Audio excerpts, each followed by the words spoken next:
Hi there! Welcome to this episode of our Tech Deep Dive.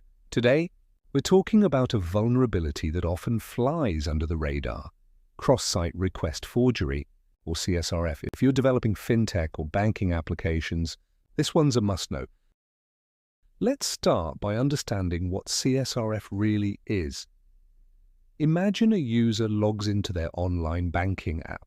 Once authenticated, their browser holds on to session cookies, sending them automatically with every request.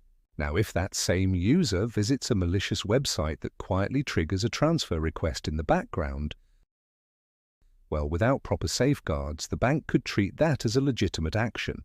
That's a CSRF attack, exploiting a trusted, authenticated session without the user's awareness. So how does it happen step by step? First, the user authenticates to their bank. That's the trusted session. Next, the attacker crafts a hidden request, maybe an image tag or a link buried on a site the user visits. Because the user is still logged in, the browser automatically includes those session cookies. The bank sees the request, assumes it's legitimate, and executes it, like transferring funds or changing a password. The scary part? The user often has no clue this even happened. You might wonder, why is CSRF such a big deal in fintech? Because it's not just about annoyance, it's about trust, fraud, and reputation. Unlike injection vulnerabilities, which often leave traces, CSRF works silently, exploiting the implicit trust in authenticated sessions.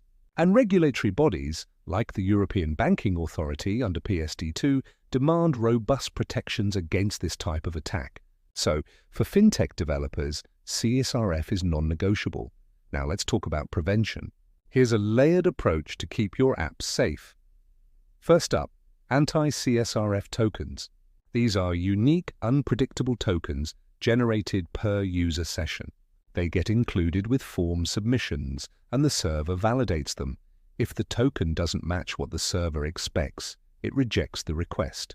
In Express.js apps, you can use the CSRF middleware to automate this. It's a powerful safeguard. Next, same-site cookies.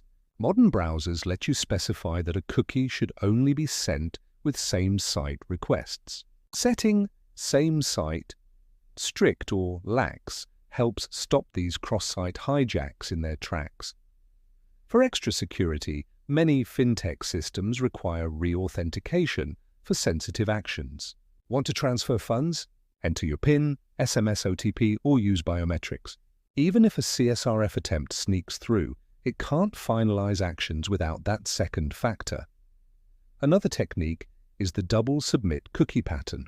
Here, the token appears in both a cookie and in the request, like a hidden form field or header. If they don't match, you reject the request.